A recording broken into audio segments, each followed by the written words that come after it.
like looking through this, it's just a lot of my favorite cards from both Demacia and Targon thrown into a deck together. Not sure how well that actually works out in theory, but he is, 3-0, so All right, well, not bad. We are getting into the game here. They're getting rocking and rolling. Already on turn 2, we got Destino versus Sqweeby, and actually getting started here with the Scouts deck that I had mentioned. So by no means necessarily an original deck. We've seen Scouts plenty of times in the past, but Scouts has fallen off a cliff as of lately, and it is good to see it back here. We see a card that I continue to see when Scouts are played, though. This seems to be the one common denominator among Scouts decks nowadays, and that is Stony Suppressor. What about this, Boulevard? I actually can't see Destino's hand because whatever window you have up is in the way. Well, we don't. I mean, it's on the field actually. The Stony Suppressor. Yeah. There you go. You should. Be I wanted to see what is that? Oh, that's the spell that's created by the Pentant Squire. Okay, that makes sense. I mean, Stony's still really good against TFs. Obviously, I'm not as big a fan of it as I was in the previous meta because in the previous meta, you play Stony Scouts, you run up against TFs. If you happen to lose, there was generally a Lee Sin deck in the lineup that you could also really pick on with the Stony Suppressor. And now we do have, something like Shen Fiora, not going to have too bad of a time dealing with the Stony Suppressor, does still have ways to get around it. And it's not going to be necessarily locked down, but something like this Trundle Lysandra is going to have a rough time dealing with this. Bladed Ravine will get around this, but it's still going to be 2 turns before we can actually clear out Destino's board. That said, I think that Destino is still going to lose a significant portion of everything. Bladed Ravine getting around the Stony Suppressor is really good here. Yeah, so that's, it's a really good point, Boulevard. We don't see this interaction much where, we have all this AoE in the deck of Sqweeby. We have the box in hand. We have Withering Wail. There's Avalanche even in hand. Actually, all the AoE is basically in hand. But Bladed Ravine gets around it. Turn. Yeah, well, the box kills the one Stony Suppressor, right? And that's going to take a lot of pressure off Sqweeby. Yeah, and just something you don't think of with that Bladed Ravine, though. Like, yeah, it's a landmark. Why does that matter? Well, this is a perfect situation for that. This is exactly why it matters. It allows you to still have that 2 damage AoE that Avalanche would provide for the same cost without it going up thanks to the Stony Suppressor. And at the moment, it does look like Sqweeby is just going to have to kind of accept that second Stony Suppressor is hanging around for a while. As we get into this Quinn turn and even a second Quinn turn, Avalanche and Bladed Ravine are a little bit scary to play because if there is some kind of spell interaction on the side of Destino, that's a really big play against you. Yeah, we'll see. We'll see how Destino decides to. I'm really curious as to how this deck plays because in the past, as everybody I'm sure knows, Scouts is fast and they just go balls to the wall right from the start. Try to kill you over the course of a couple big attack swings with a rally. We see Golden Aegis in hand. I don't know if that's the same route we're going to take here because you can see too in the hand of Destino, we run out of gas quickly. Yeah, and there's no Ranger's Resolve to protect us from these board wipes, but Sqweeby not even going to play to that. Just going to run out the field a little bit more and try to set up some defenses. It's still going to get, as much as the Avalanche does not clear the Stony Suppressor, it does clear literally everything else. And even a Withering Wail will take out everything other than the Pertinent Squire. Yeah, and I like Stony Suppressor a lot, Boulevard. I really hope we get some more cards like it in the game. Shut up. No, I do. I like it. I like playing around with I'm sure we'll get one in the future that's like followers cost more, or champions cost more, or whatever. Oh, you want to play Death and Taxes? Well, actually, the card that comes to mind, you remember, I forget the name of it, but do you remember, it was one of the early days of Hearthstone. It was a card that when you played it, the next opponent's turn, all their cards cost 5 or something like that. Oh, Lotheb? Lotheb, yeah, that's exactly it. Yeah, and that was back when I played Hearthstone a lot more. That was, I think, one of the better formats for Hearthstone too was with Lotheb, and I don't know, I just really like the idea of those sorts of cards in the game. So we're having the bird war here. Both Valors. You guys heard it here first. I thought you were an aggro player, but you're really a Death and Taxes player. I can't believe this. I like different sorts of strategies in games. I mean, the more strategies you have, I think the better off the overall game is, right? So Stony Suppressor right now, I don't really feel it gets a lot of love. It gets played. This is the only deck I ever see it played in. But when it comes to use, we actually, and it's funny too. We see it played in this scout deck. We don't see it in control decks generally, right? Like no, because control decks need to play spells. Well, yeah, exactly. So it's like, but like not necessarily a control deck with spells, just control decks in general that are trying to, you know, control what cards your opponent's playing, what options they have. This is the only deck we see it in. It is these aggressive builds. So I'm curious to see if we get something that a control deck could utilize in the future. Maybe it's something with followers, right? So. Yeah, you just keep describing death and taxes, which is something that I've been trying to avoid in my game for forever. But the difference between something like Death and Taxes in Magic the Gathering and Legends of Runeterra is that a lot of the ways around something like Stony Suppressor in Magic were through artifacts and enchantments. Landmarks taking up places on the board, as well as there are no activated abilities in Legends of Runeterra. There's no card that says, like, while I'm on the field, pay X mana to do this. Right. That's just a type of ability that we don't have, and I don't expect us to get anytime soon, because having activated abilities in one region and not every region would be absolutely wild. Just in terms of like the power level disparity that it would bring about. So I don't think we're gonna get anything close to like a like follower based control deck. You know what I mean? Yeah, it would have to be launched like simultaneously in every region. I get what you're saying. Yeah. So. I think that there are like windows that are, or like specific mechanics that allow this to exist in other card games that like Legends of Runeterra just doesn't really lean towards. Yeah, right. Like we don't have equipment really. Yeah. Stuff like that. That would be an interesting concept. We just have spells that grant things. Yeah. So we'll see what Sqweeby does. I mean, speaking of Death and Taxes, we still got Stony Suppressor on the field. Hasn't been going anywhere as of yet, but it looks like we will finally get rid of it with this Avalanche. So now Withering Wail will be online for 5 mana in Sqweeby's hand. And, I mean, we got Sqweeby down to 6. So, I mean, this could be a pretty decent attack turn coming up here if Sqweeby can't deal with the field. We just lose, right? We just throw down Genevieve and Golden Aegis, and that's lethal. Because we didn't scout attack yet this turn. Well, yeah. So if we throw down Genevieve first... then it plays around the Withering Wail, yeah. But I guess the question is, does Destino go for that? Because do you feel safe throwing down Genevieve? I guess you do. Yeah, because what's the punish on 6 mana? Nothing. I don't think there is one. And even no if vengeance. Sqweeby throws down a unit here, that means that the Withering Wail is not available, and the Withering Wail doesn't even kill the MF anyway. Even if like a second Avalanche were to come down here, that taps out Sqweeby. You don't win the game against very specifically second Avalanche and a Vile Feast, but you know, then you could just go into your next attack turn, and I'm pretty sure you do win. So I think that this is a safe enough line for Destino, given Sqweeby's mana, that there's nothing that you're worried about in this situation. Yeah, and it does look like Scouts is going to pick up a win here. That's and again, you know, both players currently 3-0. Actually, didn't even put up the match score yet. Look at you. And getting a match score. Well, I've been trying to add their records up there too. Yeah, that's fair.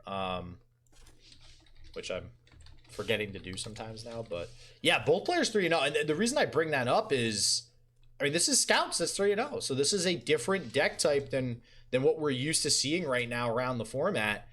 And this is also a deck type. It's scary too, right? Because when we do see Scouts finally start to pop up, they pop up. Like they do work, and it's because they are a very specific aggressive archetype that can very quickly take games. And maybe this is the point in the format where they finally start to take over and things start to swing in the favor of Scouts. So I'm curious to see how well they do for the rest of the tournament and going in the top cut tomorrow. I like being the cool caster that hates Scouts. So I can't get behind this. I mean, you can... All right, whoa. Hold on. Back up, though. I understand hating Scouts. Let me tell you. I understand hating Scouts. But can you really say that you hate Scouts right now, considering... like the decks that we're used to seeing? Yes. Really? Yes. Not liking other things doesn't make me not like other things less. If I hate Brussels sprouts and I also hate broccoli, and you make me eat a bunch of broccoli and then like go, hey, do you want some Brussels sprouts? The answer's still no. I still hate them. Hold on, back up. You don't like Brussels sprouts? No, I'm just saying as an example. Oh, I love Brussels sprouts. It was the first thing that came to mind. I do like Brussels sprouts and broccoli. Asparagus too. Asparagus really good. I like asparagus slaps, dude. Asparagus so good. Salt. Yeah. So good. Anyway. I thought you were gonna give me like the secret spice that you put on your asparagus, and you just said then salt. It wouldn't be a secret, Boulevard. Jesus.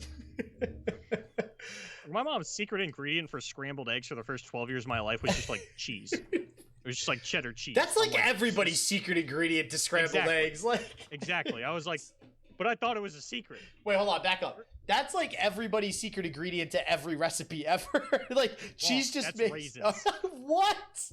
You want to spice up your mac and cheese? Raisins. Raisins. Wow, that's better than ketchup. I've heard ketchup before. Ketchup is pretty bad. I hate ketchup. Jesus.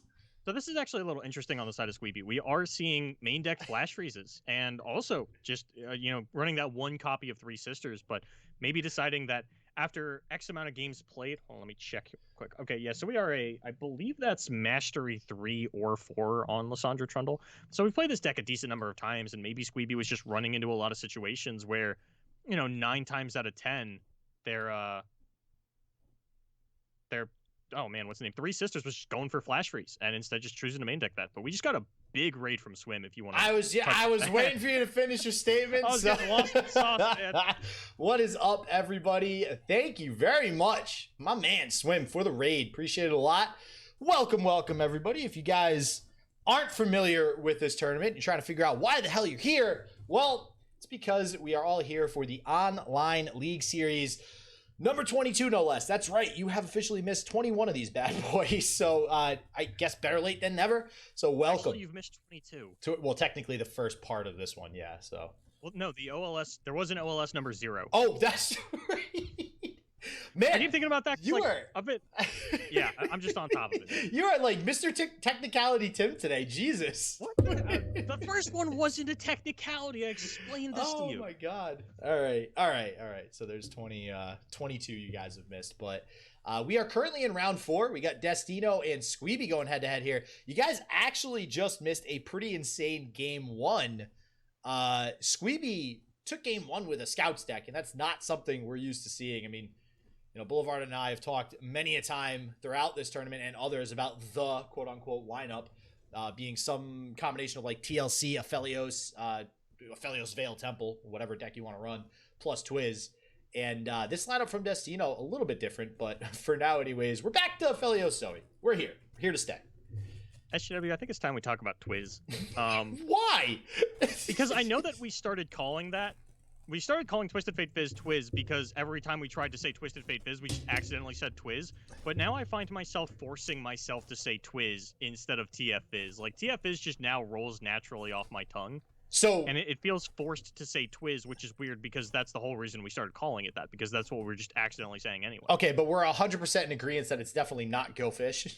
It's definitely not Go Fish. I'll call it Burble Burn, but I won't call it Go Fish. Burble Burn. I forgot that old school name. All right. Yeah, old school. Is the deck old enough to have an old school? I mean, I think so. Yeah, it's been around for a little while now.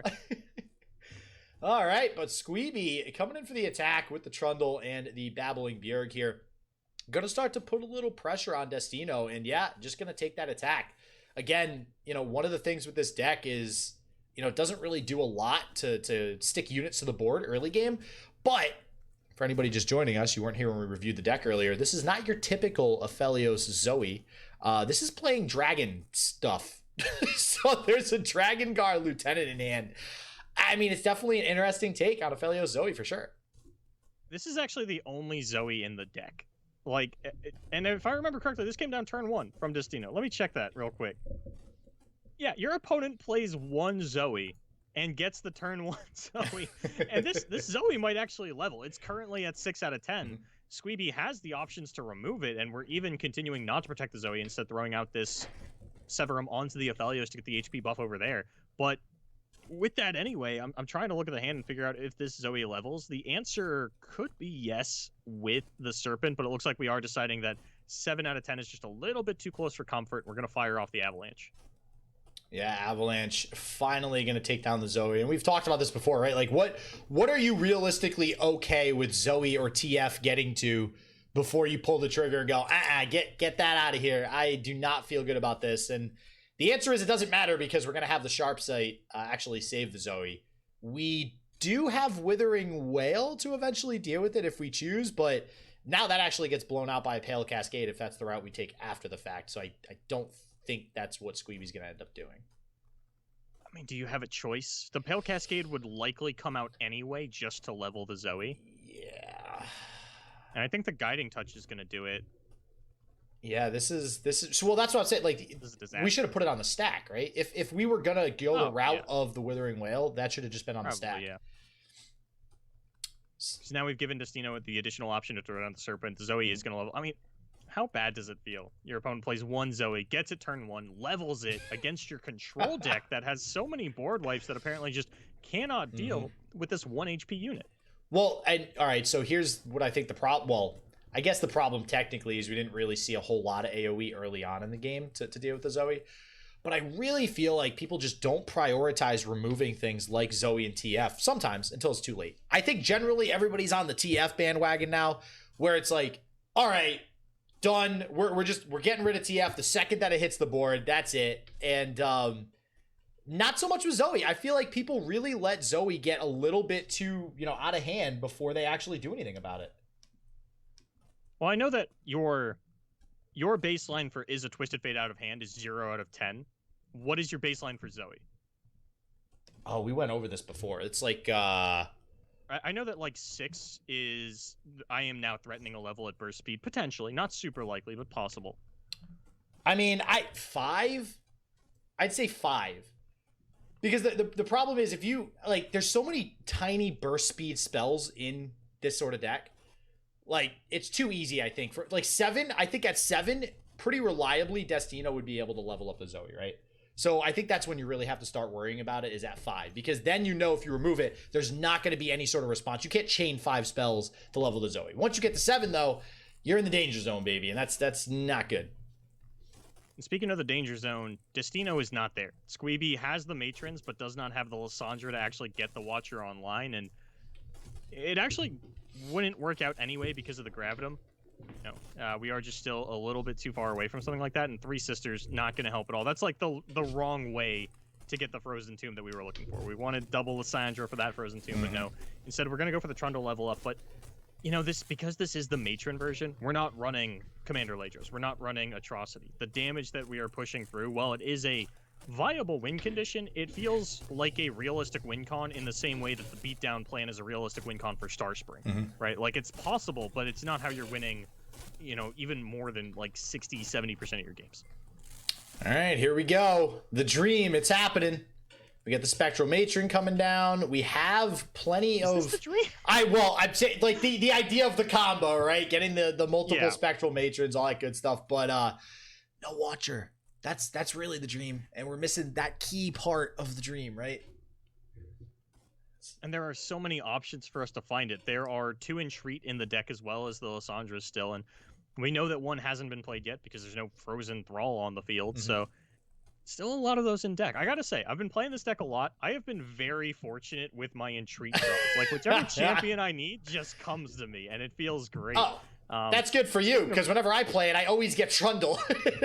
Speaking of feeling great, when you can get down this pillar, get vulnerable under your opponent's strongest unit, and then actually kill it with your ephemeral Matron unit, that feels so good. But I don't think it matters too much when Destino has the leveled Zoe. You're down to 8 HP. You do have the double Flash Freeze to survive a Great Beyond or some other similarly spell-shielded behemoth coming down at you, but unless Sqweeby can find that Watcher real soon, I don't know if they're going to be able to actually clean this up. Yeah, I mean, Immortal Fire coming down, going to be a big threat. I mean, we do have the Flash Freeze, and I mean, that's the thing. We have plenty of stall in the hand of Sqweeby, right? We got the Flash Freezes. We have the Withering Wail even. Box is not really going to do too much as the field's already established, and obviously, first thing played here is Immortal Fire. Everything is elusive, though. That's a problem. Which is, which is a huge problem. It's not looking good. I don't think you challenge anything. I think you just go in here. And by the way, we're going to get a Behold the Infinite. Last time I checked, Zoe level 2 is actually pretty damn good. Yeah, and I'm curious about... So we do need to use the second Flash Freeze to live here, and I think you actually Flash Freeze the Zoe to deny the Behold the Infinite rather than save the 1 damage. Because Destino not killing you from... I mean, maybe you play around the Pale Cascade that way, because Pale Cascade onto the Immortal Fire would then, with the Veiled Temple buff, give Destino lethal. So it is a bit of a risk to go for something like that, but instead we're going to go for the Withering Wail, which I believe doesn't quite lose to a Pale Cascade. We are just shy of actually losing to that, but it is still going to give Destino that Behold the Infinite, which does feel like a death sentence. Even if we find the Lysandra here on the next turn, I don't think we've played enough units to have a 0-mana Watcher, and we don't have the board space to matron into the Lysandra to give us a 0-mana Watcher.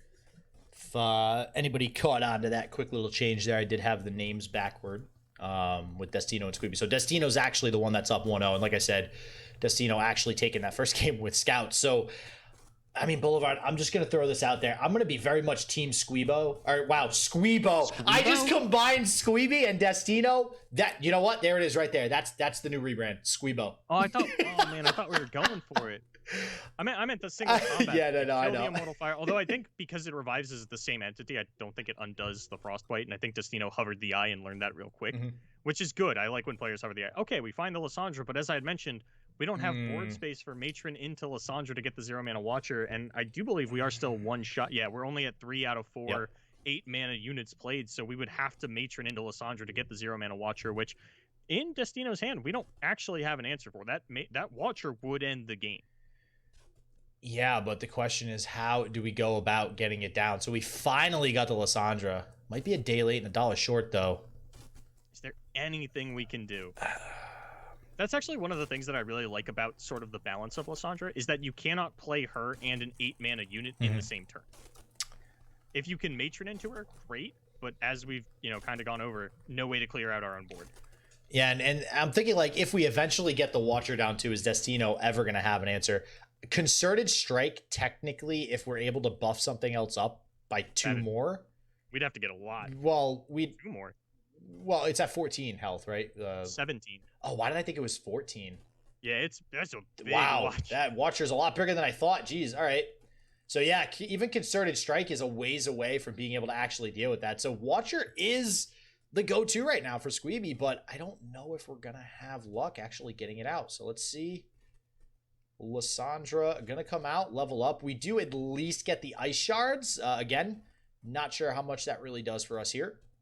I mean, hey, a tough Nexus is, I guess, good when you're at 1 health, but I don't know how much that's really going to matter. And Crescent Strike even, it looks like that was a snap decision there.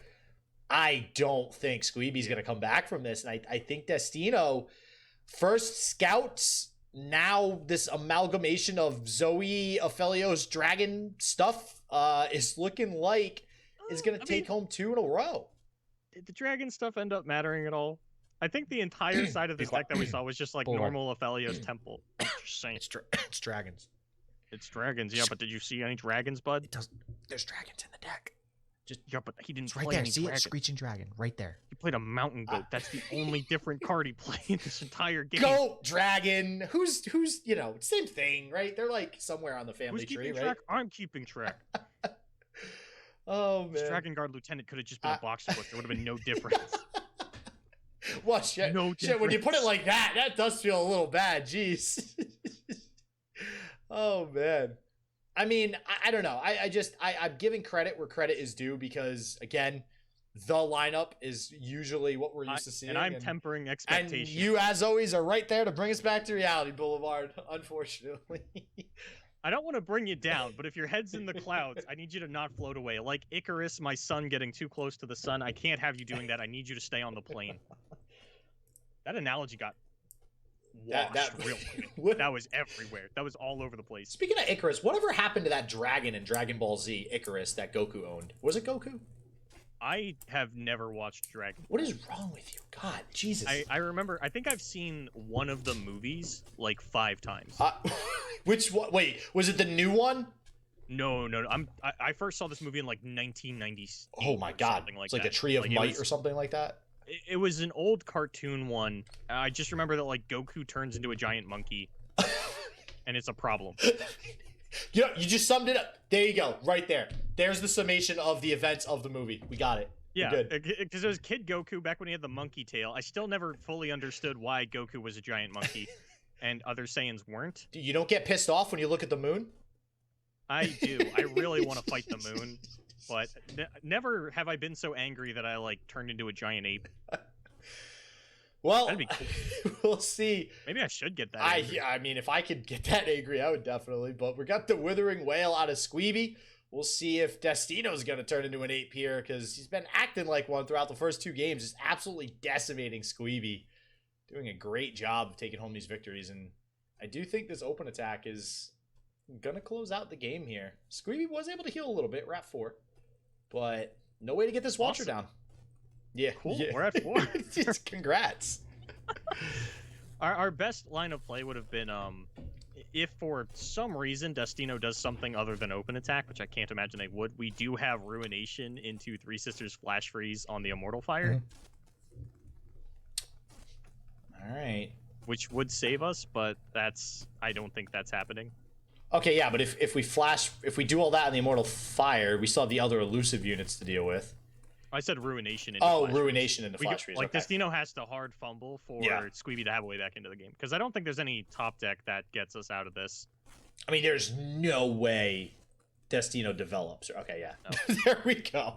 I mean, listen, we've seen weirder things sometimes with some misplays from players, so I wouldn't be that surprised. Actually, but hold on. With that messenger pull, what we can do is we can Ice Shards, right? That's going to kill the 2 1 HP units and entomb the Immortal Fire. And then we live at 1? Yeah, that's exactly 1 health. And Destino will survive. Is there a way? And anything that Destino does in response, the Veiled Temple buff is still just going to go onto the Immortal Fire. The Immortal Fire. But we do have I think just star shaping onto the Zoe. No, she's only got 1 HP. Both these units die to the Vile Feast. Oh, no. If we... Oh, yeah, the Vile... Okay, yeah, because if we heal up the Dragon Guard Lieutenant, that's still going to die to the Vile Feast. Yeah. I'm trying to think of if single combat does anything. That doesn't do anything. No, I don't think so. I think that Sqweeby has found a way to live. Oh, my God. That's huge if that's the case. Now, that means next turn we have Spectral Matron into Watcher. No, we don't. We still have too many units on board. This pillar is not dying. Oh, that's right, pulling from the messenger. So we can Spectral Matron to get a 0-mana Watcher, but then Destino has the Crescent Strike. We needed the capabilities and board space to throw out.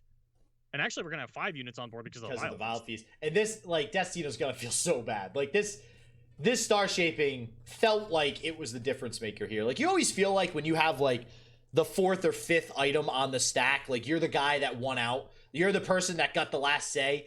And then your opponent rips this 2-mana Vile Feast to just be like, nah, everything's going back in my favor again. And yeah, that is going to put us at 1 health. Let's go ahead and hover the eye here.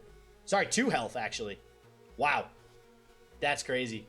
Yeah, the Tough Nexus doing a bit of work there. Mm-hmm. We are not going to have the Spiderling, at least because of the Ice Shard. But I still... Oh, single combat is scary here for Destino. Clearing up the board space means that Sqweeby has a way around. Okay, we're getting rid of the Tough Nexus. That doesn't. That does kill us because we lose the Tough Nexus. The Ice Shard is going to deal a bit of damage to us. Wow. Light finds a way in the Immortal Fire. All right, that's a heads-up play by Destino. That is a very good play from Destino, recognizing that Ice Shard 1 damage. Oh my God. That's exact lethal thanks to the Ice Shard. Yep. And yeah, that is going to be Destino finding the out versus Sqweeby and taking it 2-0 there with scouts and whatever we want to call this dragon. I'm calling it a dragon deck. Just a Felios Temple. I'm calling it a dragon deck. Felios Temple.